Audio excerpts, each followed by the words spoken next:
YouTube welcome back to my YouTube channel blog মোৰ ব্লগত আপোনালোকৰ স্বাগতম। তো গাইছ মানে বহুত দিন হৈ গ'ল ভিডিঅ' চিডিঅ' একদম বনোৱা নাই। তো আজি এটা বিশেষ কাৰণত ভিডিঅ' বনাই আছোঁ, কাৰণ আপোনালোকে জানে আজিৰ তাৰিখতে মানে এইচএছ এক্সামৰ ৰিজাল্ট দিলে।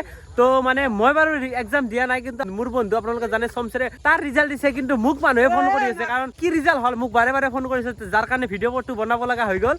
তো গাইছ আমাৰ চমচেৰ ডাঙৰীয়া কেনেকুৱা ৰিজাল্ট কৰিলে সেইটো আপোনালোকক আজি দেখুৱাম বুলি ভাবিছোঁ। গাইছ বলক চমচেৰৰ ৰিজাল্টক চিন্তি আজিৰ ভিডিঅ'টো আমি আৰম্ভ কৰোঁ। ভিডিঅ'টোৰ আৰম্ভণিতে মই আপোনালোকক এটা কথা ক'ব বিচাৰোঁ যে আমাৰ চমচেৰৰ পৰা আমি আশা কৰা নাছিলোঁ যে ই এটা ভাল ৰিজাল্ট কৰিব বা তাৰ পঢ়া পাতি বহুতে বেছি ভাল। তো যিখিনি ৰিজাল্ট কৰিছে তাতে আমি বহুত বেছি সুখী আছে। সেই বিশেষ ব্যক্তিজন যিজনে এইবাৰ এইচএছৰ এক্সাম দিছিল, তো বেটাৰ মুখ চুক একদম চাব পাৰিছে, হাঁহি ফূৰ্তিত একদম উজ্বলি আছে, কিয়নো ইয়ে ভাল ৰিজাল্ট কৰিছে, হয়নে নাই দাদা? কেনেকুৱা এইফালে আপোনালোকে চাব পাৰিছে মোৰ লগত আছে চমচেৰ ডাঙৰীয়া। তো এইবাৰ মানে এক্সাম দিছিল, এক্সাম বহুতে বেছি ভাল হোৱা নাই, তো মানে কিবাকে টানি মুনি 3rd ডিভিজন পাইছে, তাতে ই বহুত বেছি সুখী। তো কি কবি মানে সুখী ব্ৰ, কিহৰ কাৰণে সুখী? কিহৰ কাৰণে মই এইখিনি আশা কৰা নাছিলোঁ, আৰু আমাৰ ঘৰৰ মানুহে এইখিনি আশা কৰা নাছিল যেন মই পাছ কৰিম বুলি। তো কিহৰ কাৰণে পাছ কৰিলোঁ, ওপৰৱালাই মেৰে কো পাছ কৰ দিয়া, ইছকে লিয়ে বড়ি বাত হে। বড়ি বাত হে। আৰু চমচেৰ ৰিজাল্ট এইকাৰণে ভাল হোৱা নাই, কাৰণ ভাবাতি একদমেই মানে কৰাই নাছিল, মানে ফুৰি থাকিছিল আৰু ভিডিঅ'ৰ কামত য'তে ত'তে ফুৰি আছিল। তো যাৰ কাৰণে ৰিজাল্ট ভাল হোৱা নাই। তো আপোনালোকৰ ল'ৰা ছোৱালী যাতে এনেকুৱা ভুল নকৰে তাৰ ফালে আপোনালোকে অলপ লক্ষ্য কৰিব মানে। আৰু ই মানে ৰিজাল্ট কেনেকৈ ভাল হ'ব যদি গোটেই দিন ফুৰিয়ে থাকে, পঢ়া পাতিত একদম জিৰ', এনেকুৱাকৈ ৰিজাল্টটো বেয়া হয়। এইফালে আছে আমাৰ চমচেৰ ডাঙৰে। তো ই ক'ত কিমান নম্বৰ পালে আপোনালোকক দেখুৱাই আছোঁ। তো মানে এইফালে চাব পাৰিছে আপোনালোকে, খাই দিছোন কি পাইছা।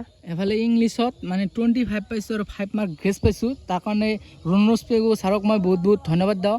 আৰু এফালে মই এছামিছত মই কেতিয়াও ভবাই নাছিলোঁ যেন মই এছামিছত হাইষ্ট নম্বৰ পাম। তো এছামিছত মই 57 পাইছোঁ, আৰু মেট্ৰিকত মই 33 পাইছিলোঁ।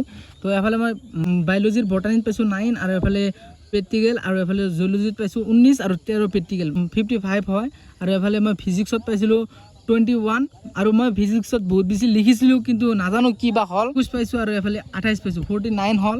তো এফালে মেথামেটিক্সত মই 30 পাইছোঁ, আৰু কেমিষ্ট্ৰিত মই 16 পাইছোঁ। তো মই কেতিয়াও ভবাই নাছিলোঁ যেন কেমিষ্ট্ৰি ইমান বেছি বেয়া হ'ব, মই ভাবিছিলোঁ মেথছ বেয়া হ'ব, কিন্তু লিখিছোঁ, কিন্তু কি বা হৈছে মই নাজানো। 221 মানে মই টোটেল নম্বৰ পাইছোঁ, আৰু মই 3rd ডিভিজন পাইছোঁ। চমচেৰক এটা কথা ভাল লাগিছে, মানে 3rd ডিভিজন পাই ভিডিঅ'টো যি বনাইছে, কিছুমানে হ'লে ভিডিঅ' নবনালে হয়। পাছ নহয়, মই ফেইল কৰিলেও মই ভিডিঅ' বনালোঁ হয়, এইটো কোনো বেয়া কথা নহয়। যিটো আমাৰ চমচেৰে পাছ কৰিলে, যাৰ কাৰণে আজি ৰাতি হাঁহেৰে বম ডাঙৰ খানা হ'ব। তো আৰু ই লাজ কৰা নাই, ই মানে ইয়াৰ মতে মানে নিজে লিখি কেনে যি পাইছে তাতে বহুত বেছি সুখী। তো মোৰো বহুত বেছি ভাল লাগিছে, তুমি যে মোৰ এজন ভাল বন্ধু, তো তাৰ কাৰণে বহুতে বেছি ভাল লাগিছে। কাৰণ মই যে ইমানখিনি পাইছোঁ মই ভাবাই নাছিলোঁ, আৰু যিখিনি পাইছোঁ ৰিয়েল নাম্বাৰ পাইছোঁ, বেলেগৰ পৰা কপি কৰা নাই। তো সেইখিনিতে মই বঢ়িয়া বঢ়িয়া। এইটোৱে আছিল আজিৰ এটা সৰু সুৰা নৰ্মেল ভ্লগ। তো বহুত দিন পিছত আজিৰ এটা ভিডিঅ' বনালোঁ।